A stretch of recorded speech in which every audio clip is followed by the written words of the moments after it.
നമസ്കാരം. ശ്രീനാരായണ ഗുരു open university degree ക്ലാസ്സുകളിലേക്ക് പ്രിയ വിദ്യാർത്ഥികൾക്ക് സ്വാഗതം. നമ്മൾ ഇന്ന് മൾട്ടി ഡിസിപ്ലിനറി പേപ്പർ ആയിട്ടുള്ള ക്രിമിനോളജിയിലെ സെക്കൻഡ് ബ്ലോക്കിലെ സെക്കൻഡ് യൂണിറ്റ് ആണ് ഡിസ്കസ് ചെയ്യുന്നത്. ഈ യൂണിറ്റിന്റെ പേര് ടൈപ്സ് ഓഫ് ക്രൈം, കുറ്റകൃത്യങ്ങളുടെ തരങ്ങൾ. ഏതൊക്കെ ടൈപ്സ് ആണ് കുറ്റകൃത്യങ്ങൾ എന്നാണ് നമ്മൾ നോക്കുന്നത്. അപ്പൊ നമ്മൾ കുറ്റകൃത്യങ്ങളെ പല ഹെഡിങ്ങുകളിലായിട്ട് തിരിച്ചിട്ട് അതിൽ ഓരോന്നും ഏതൊക്കെയാണ് വരുന്നത് എന്നതാണ് നമ്മളിവിടെ ഡിസ്കസ് ചെയ്യുന്നത്. സോ ഫസ്റ്റ് വൺ സാമ്പത്തിക കുറ്റകൃത്യങ്ങളാണ്. സാമ്പത്തിക കുറ്റകൃത്യങ്ങള് നിയമവിരുദ്ധമായ മാർഗത്തിലൂടെ വ്യക്തിപരമായിട്ടോ കോർപ്പറേറ്റ് സാമ്പത്തികമായിട്ടുള്ള നേട്ടം നേടുന്നതിന് വേണ്ടിയിട്ട് സാമ്പത്തിക സംവിധാനങ്ങളെയോ സാമ്പത്തിക സ്ഥാപനങ്ങളെയോ ഒക്കെ ഉപയോഗപ്പെടുത്തുന്നത്, ചൂഷണം ചെയ്യുന്നത് ഒക്കെ എന്താണ് നിയമവിരുദ്ധ പ്രവർത്തനങ്ങളാണ്. ഇത്തരം കുറ്റകൃത്യങ്ങളെയാണ് നമ്മൾ സാമ്പത്തിക കുറ്റകൃത്യങ്ങൾ എന്ന് പറയുന്നത്.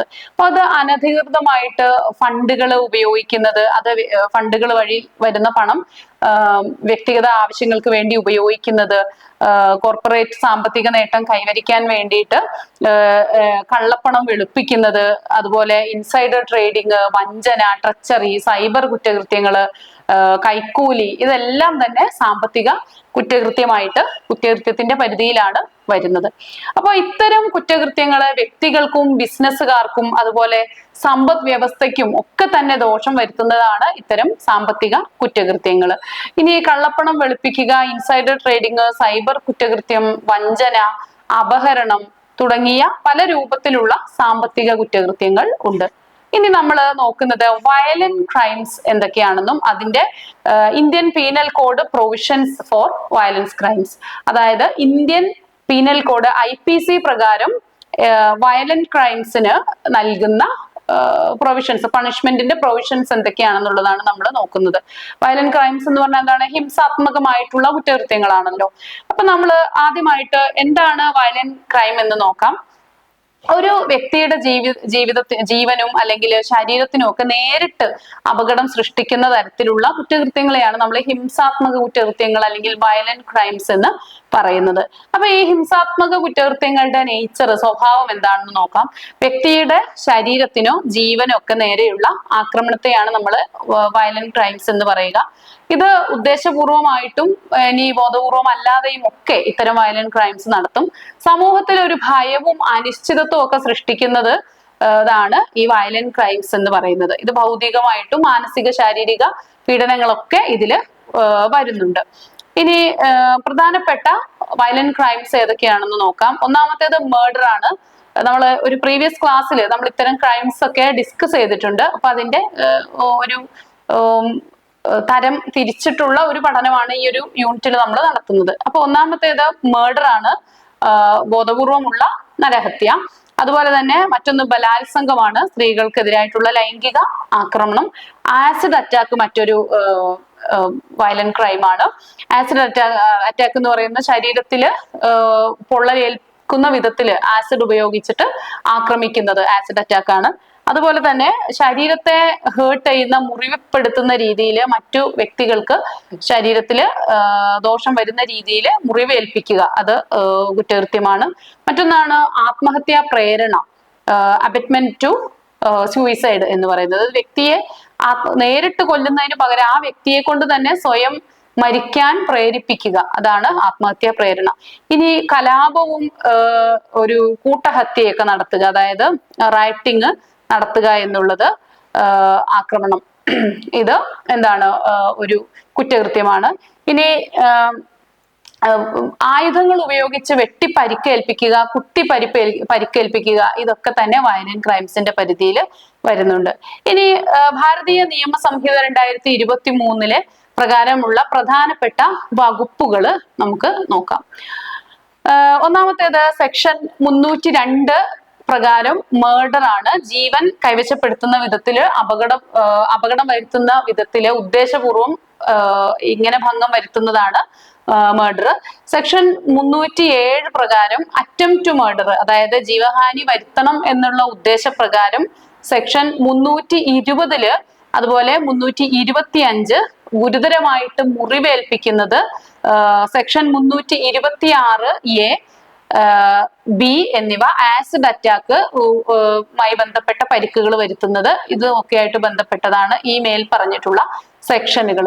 ഇനി സെക്ഷൻ 376 റേപ്പിനെതിരായിട്ടുള്ള കുറ്റകൃത്യങ്ങളിലും റേപ്പ് സംബന്ധമായ കുറ്റകൃത്യങ്ങളും അതിന്റെ ശിക്ഷാ നടപടികളെ കുറിച്ചൊക്കെ പ്രതിപാദിക്കുന്ന വകുപ്പാണ് 376. അപ്പോ ഇത് അതുപോലെ തന്നെ 306 ആത്മഹത്യാ പ്രേരണ 147 മുതൽ 149 വരെ ഈ കൂട്ടമായിട്ടുള്ള അറ്റാക്കുകൾ, അതുപോലെ തന്നെ ഇത്തരം കൂട്ടക്കുരുതികൾക്ക് ആഹ്വാനം ചെയ്യുക, ഇത്തരം കുറ്റകൃത്യങ്ങളൊക്കെ ഈ ഒരു പരിധിയിൽ വരുന്നുണ്ട്. ഇനി BNS ഭാരതീയ നിയമ സംഹിത പ്രകാരം ക്ലോസ് 106, 101 മുതൽ 106 വരെ മർഡർ, അതുപോലെ തന്നെ ഹോമിസൈഡ് നരഹത്യ എന്ന് പറയുന്നത് IPC-യിലെ 299, 300-ന് പകരമായിട്ടുള്ള ഒരു വകുപ്പാണ് ഇത്. അതുപോലെ തന്നെ ക്ലോസ് 63, 70 സെക്ഷൽ ഒഫൻസസ്, ഇതിൽ ബലാത്സംഗം, ലൈംഗിക അതിക്രമം ഒക്കെയാണ് ഈ ഒരു ഭാഗത്ത് ഡിസ്കസ് ചെയ്യുന്നത്. ദെൻ ക്ലോസ് 113-ല് സൂയിസൈഡ്, IPC 306-ന് പകരമുള്ള വകുപ്പാണ് 113. അതുപോലെ തന്നെ ആസിഡ് അറ്റാക്കുകളെ കുറിച്ച് പറയുന്നത് 120 ഇത് IPC-യിലെ 326A(b) ഇതിന് പകരം വരുന്ന വകുപ്പാണ്. ഇനി നമ്മൾ നോക്കുന്നത് വൈറ്റ് കോളർ കുറ്റകൃത്യങ്ങൾ ഏതൊക്കെയാണെന്നാണ്. വൈറ്റ് കോളർ ക്രൈംസ് എന്ന് പറയുന്നത് സാമൂഹികമായിട്ട് വളരെ മാന്യന്മാരായിട്ട് കാണുകയും കണക്കാക്കപ്പെടുന്ന ആളുകൾ, പ്രത്യേകിച്ച് വളരെ പ്രൊഫഷണലുകൾ അല്ലെങ്കിൽ ഉദ്യോഗസ്ഥര്, ഇവരൊക്കെ നടത്തുന്ന സാമ്പത്തികമായിട്ടുള്ള ലാഭങ്ങളോ അല്ലെങ്കിൽ സാമ്പത്തിക ലക്ഷ്യങ്ങൾ വെച്ചിട്ടുള്ള കുറ്റകൃത്യങ്ങളാണ്. ഇവയ്ക്ക് നമ്മള് ഫിസിക്കലായിട്ടുള്ള ബലപ്രയോഗങ്ങളൊന്നും ഇത്തരം കുറ്റകൃത്യങ്ങളിൽ കാണാൻ സാധിക്കില്ല, മറിച്ച് അത് സാമ്പത്തികമായിട്ടുള്ള കാര്യങ്ങൾക്കൊക്കെ വേണ്ടിയിട്ടായിരിക്കും. അപ്പൊ അതിനെയാണ് നമ്മൾ വൈറ്റ് കോളർ ക്രൈംസ് എന്ന് പറയുന്നത്. അപ്പൊ ബഹുമാന്യ സ്ഥാനങ്ങളിലുള്ളവരൊക്കെയാണ് ഇത്തരം ക്രൈംസിൽ ഇടപെടുന്നത്. ഇതിൽ ഭൗതികമായിട്ടുള്ള ഒരു ബലപ്രയോഗം ഉണ്ടായിരിക്കില്ല, അതുപോലെ സാമ്പത്തിക ലാഭമായിരിക്കും ഇത്തരം കുറ്റകൃത്യങ്ങളുടെ ലക്ഷ്യം. അപ്പൊ അന്വേഷണവും തെളിവെടുപ്പും ഒക്കെ വളരെ പ്രയാസമേറിയതാണ് ഇത്തരം കുറ്റകൃത്യങ്ങളില്.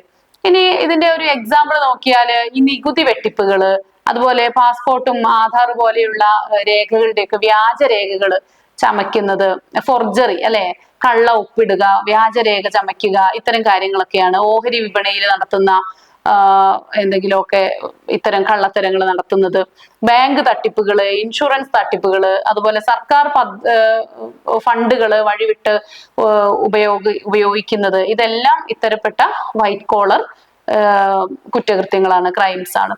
ഇനി കോർപ്പറേറ്റ് കുറ്റകൃത്യങ്ങൾ എന്തൊക്കെയാണെന്ന് നോക്കാം. കോർപ്പറേറ്റ് കുറ്റകൃത്യം എന്ന് പറയുന്നത് ഒരു കമ്പനി അതിന്റെ സ്ഥാപനമായിട്ട് നിയമലംഘനം നടത്തി ചെയ്യുന്ന, ആ കമ്പനിയുടെ റൂൾസും റെഗുലേഷൻസിന്റെ അതിന്റെ പരിധികളൊക്കെ കടന്ന് ചെയ്യുന്ന പ്രവർത്തനങ്ങളെയാണ് നമ്മൾ കോർപ്പറേറ്റ് ക്രൈംസ് എന്ന് പറയുന്നത്.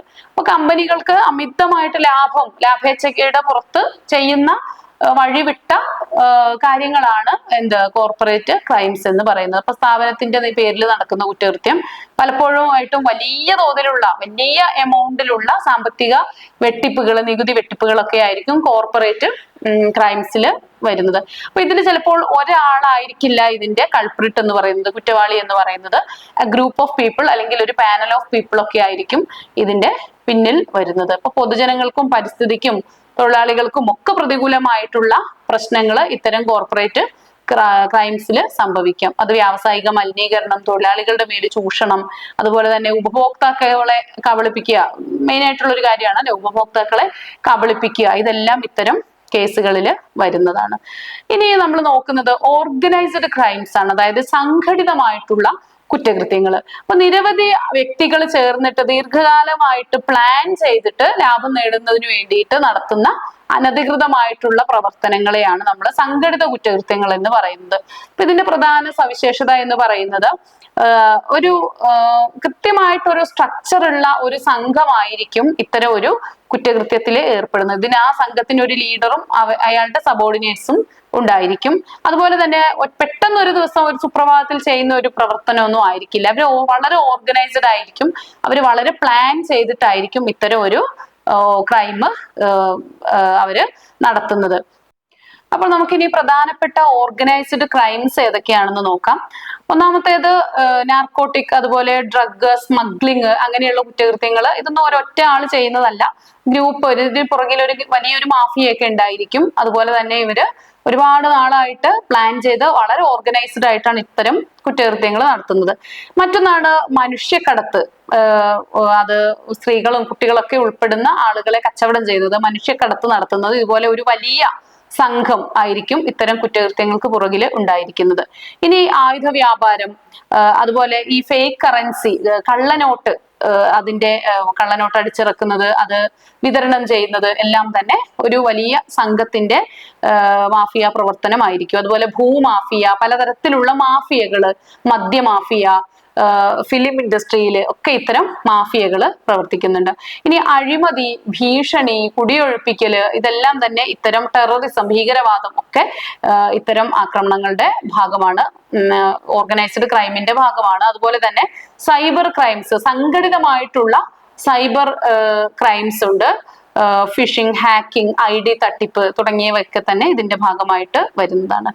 അപ്പൊ ഇത്രയാണ് നമുക്ക് ഈ ഒരു ഭാഗത്ത് ഡിസ്കസ് ചെയ്യാനുള്ളത്. Thank you.